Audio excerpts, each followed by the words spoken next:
This is just a basic guide wrap. It's just one color. It's a pretty easy process. I'm going to try to show you the way I do it. I am not a professional rod builder. I do some things that probably would make professional rod builders cringe somewhat. A lot of what you read on the rod building forums and things like that is information that is accurate, but it's more than what the common rod builder that's doing this in their home as a hobby, it's more than what they need to do. So you'll see people a lot of times suggest things and products, but that's because their reputation is on the line as a professional rod builder. Really, when you're starting out, do you want to buy a $200 rod blank and very expensive set of guides and build your first rod and mess it up? Probably not. Don't go all out. Just start out slow. Buy you a fiberglass rod like the one I'm showing here. These you can find at most of the big box stores in the section where they're selling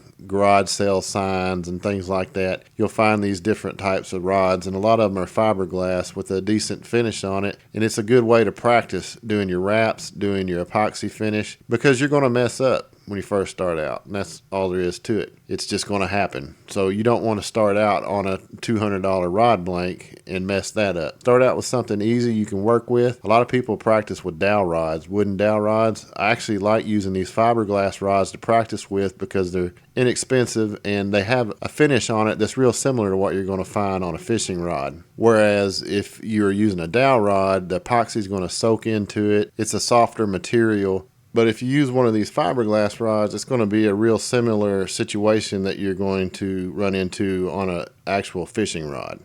This guide is a little rough. It was a used one, so I'm just using it for demonstration. Even on a new guide, you're going to want to smooth the transition from the rod onto the guide, and you want to make sure the guide sits flat. You can use files or sandpaper to smooth out the areas on the guide that need it.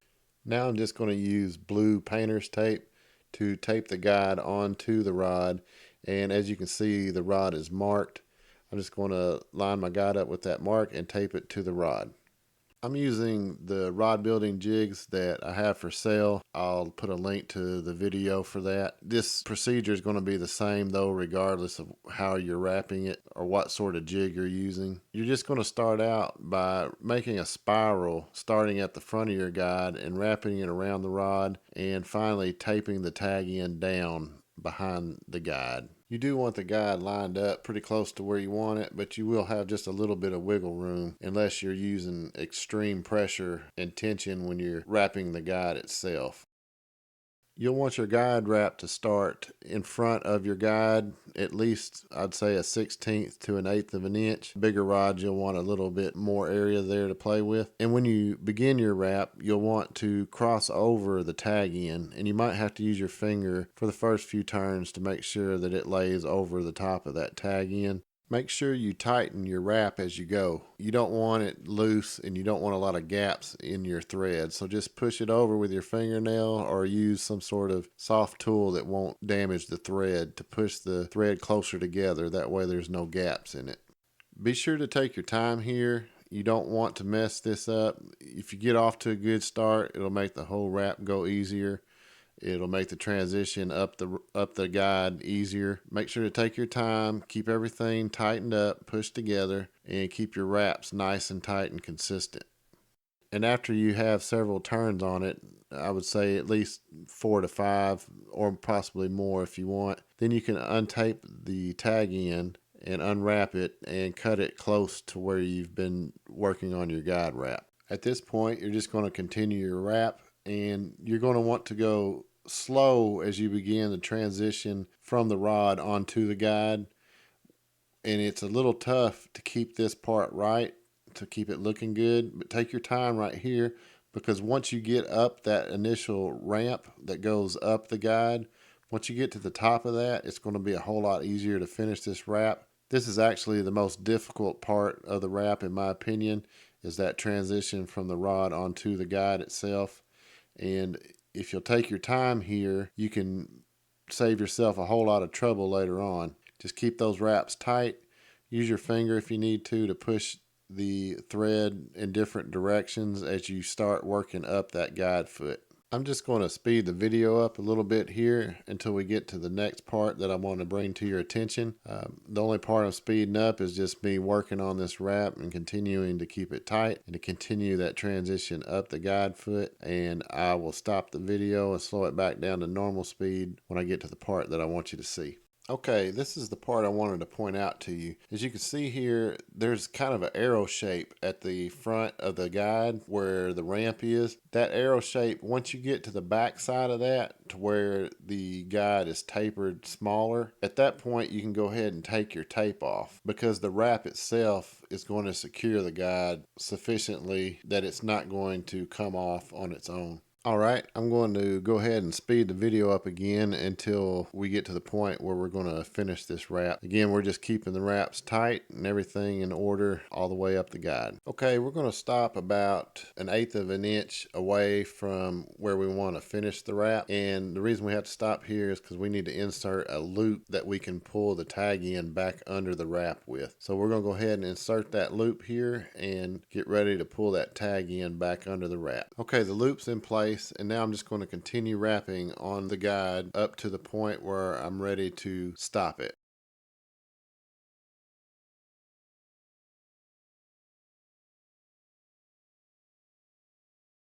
This area that I'm showing with the scissors, it needs to be at least 5 or more wraps over that loop. That way you've got plenty there that you can pull your tag in back under and hide it under those wraps. At this point, you're going to want to hold tension on that wrap so that it doesn't come unraveled and release the tension from the rod wrapping jig on the thread. Once you get that tension released, then you can make your cut and cut your tag in. Insert the tag in through the loop and then pull down to keep tension on that wrap. Snug the loop up against the wrap tightly, that way that the tag in will have tension on it and the wrap won't come undone. Now you can take your hands off of it and you'll have 2 free hands to hold the tag in and to make your cut. I like to cut my tag in close to the wrap, that way there's not much to pull through underneath the wraps, so there's not anything showing. After you've made your cut, pull the tag in through at a 45-degree angle, and this will help ensure that the wrap stays under tension and that the wrap is completely covered by the threads that you wrapped over the top of the loop. At this point, you're just going to want to tighten all your wraps up. You can use your fingernail. I use both my fingernail and sometimes I use a tool to help manipulate the threads a little bit. You don't want to do too much pushing and pulling towards the ends because your wrap can come undone if you do that. It's just held loosely until you get the epoxy over the top of it, which solidifies the whole assembly. I'm just going to fast forward through this part. This is just something you do by feel and by sight. If you see any gaps, you can flatten the thread out somewhat with your burnishing tool or the back of your fingernail just by pushing down using pressure. That will kind of flatten the threads out to fill in some of the small little voids that might be there. And you can also push the wrap closer together on the ends and straighten the ends up a little bit.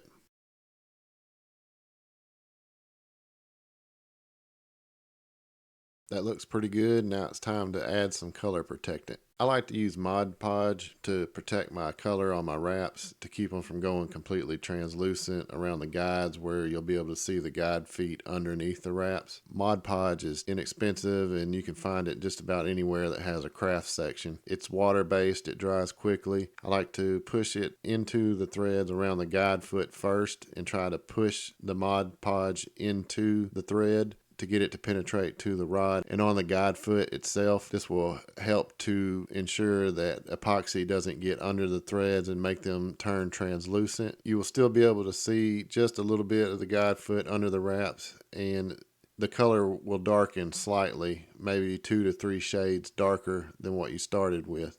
But again, this stuff is inexpensive, it dries fast, it's easy to work with, and cleanup is easy on it. If you make a mistake, you can just clean it off with water. Once you have the wrap coated pretty well, you'll want to go ahead and wipe your brush off and then come back and wipe off a lot of the excess Mod Podge from the wrap. And pretty much as soon as I'm done wiping off the excess, I go ahead and apply a second coat. The second coat I just put on a little more lightly than the first coat, and this time I do not wipe off any of the excess Mod Podge. If it has any bubbles in it, or if you can see white streaks, it's going to be okay. It'll dry clear. The bubbles will go away on their own as it dries. I'm just going to put a time lapse of the drying process, and you can see the white streaks and the bubbles all disappear, and then it's left with a nice sheen once it's completely dry and you're ready to put the epoxy on. But in this time lapse, this Mod Podge is actually drying for about an hour.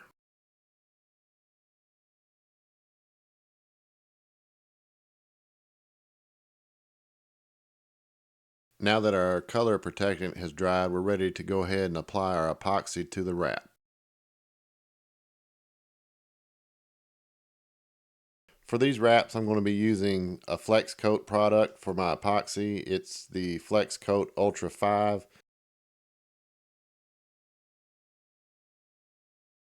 I like to start my epoxy on the sides of the guide foot and push towards the guide itself. It seems to help alleviate some of the problems you might have with bubbles in your finish. You're still going to have some bubbles in your finish, and I'll show you how to get rid of those. It's pretty easy. But just to start out, I like to push the epoxy along the side of the guide wraps. It's always a good idea to use a little more epoxy than what you actually think you're going to need. The reason for that is because we're going to be actually removing some of it shortly, and I'm going to show you how to do that as well. But if you'll start out with more than what you actually need, it will ensure that you have good coverage on your wrap.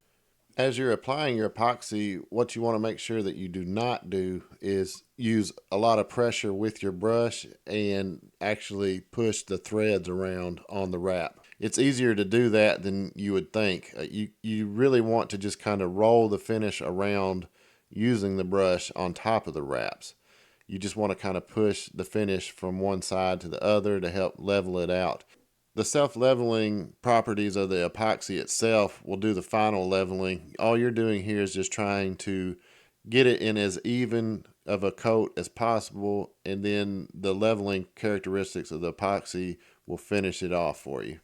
A lot of the time I will use a toothpick to help pull epoxy out of certain areas or to push it into certain areas, especially around the guide itself where the leg of the guide transitions up into the guide framework. You want to make sure you get plenty of epoxy in that area so that water doesn't get under your wraps. The reason I like to use a toothpick is because it is somewhat absorbent and it helps to pull some of the epoxy off of the wraps onto the toothpick so you can actually transport it from one area to the next. A lot of people would probably tell you that you need to be careful or not even use a toothpick at all because there's a possible chance that it could leave some fibers or some sort of debris in your finish. And while that's probably accurate, I've never had any issues using a toothpick personally.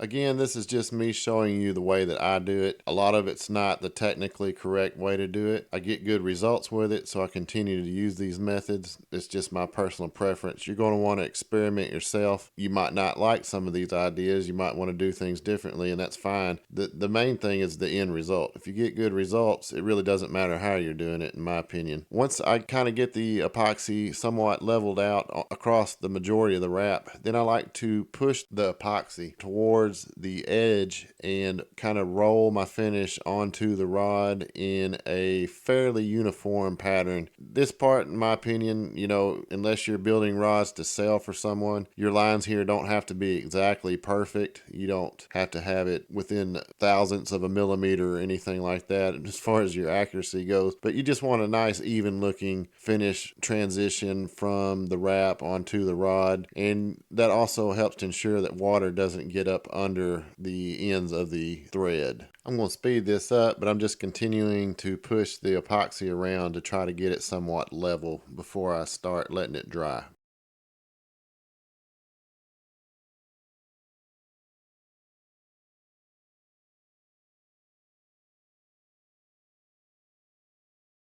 Okay, now I'm going to begin the drying process. To start out, I'm just going to turn the rod with the guide facing up and let it sit there for about 3 minutes. After that 3 minutes is over, I'm going to take a piece of coffee filter and just pull some of that excess finish from the bottom of the rod, because it's going to start to puddle up on the bottom. I'm just going to pull some of that extra finish off of there before I rotate it 180 degrees with the guide facing the bottom and let it set for another 3 minutes.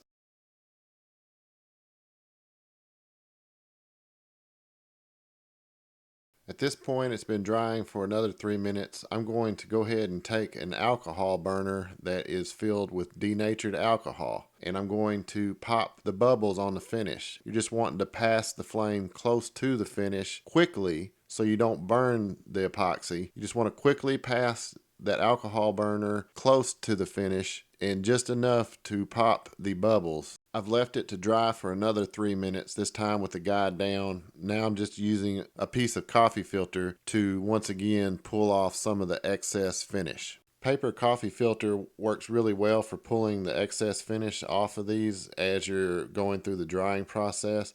The reason for that is because they are pretty much lint free. You're not going to get anything in your finish using a coffee filter, or at least I never have. They're pretty much lint free and they're absorbent, so they will actually pull the epoxy into the filter and away from the wraps without having to put any force on the wrap itself. So my drying process for drying a guide wrap finish without a rod turner is pretty much as follows. For the first 15 minutes, I rotate every 3 minutes, 180 degrees. After that initial 15-minute period, I rotate 180 degrees every 15 minutes for an hour. After that hour's up, I go for 30 minutes, and then I do it one more time for 30 minutes, rotating each time 180 degrees. And by this time, the finish has been drying for a little over 2 hours, and it's pretty much where it's going to be. If you have a rod dryer, that's an easier way to do it. You don't have to babysit it so much, but it's not necessary. And I really feel like when you're first starting out, this will help you keep your guides from having excessive amounts of finish on it, because you can put one in a rod turner and it will turn and it will dry evenly and it will make a nice looking finish, but it will be kind of excessive amounts of finish on the rod. A lot of times kind of making a football shape. If you want a minimal finish that lays pretty flat, if you do it by hand, you'll get a feeling for how much epoxy you actually need on a rod. You'll learn real quickly if you've got too much or too little, and that will actually help you become better if you start drying them in a rod turner. This is my rod wrapping jig that I'm offering for sale on eBay. I'll put a link again in the description. It's a good wrapping jig. It really makes wrapping your guides easy, especially if you don't have a lot of experience. All these wraps you're seeing here were dried by hand. They're just examples of what you can do with this wrapping jig and just using a simple method of drying by hand your rod finish. It's not a hard thing to do, but it does take a little practice. It helps hearing examples from other people. You might want to watch some other wrapping videos and some other finished videos and just take bits and pieces and what you think would work best for you and put it all together, and you'll make your own system. That's kind of what I've done over the years, and I'm getting better all the time. The last rod I built won't be as good as the next one I build, just because you just get better with practice. And if you're not doing it for a living, it's not really something you're doing every day, so it's something that just takes time to build your skills up on. But it's a fun process, and I find the hobby relaxing, and I hope you enjoyed this video, and I hope you were able to find something useful from it, and I hope you consider subscribing to my YouTube channel also.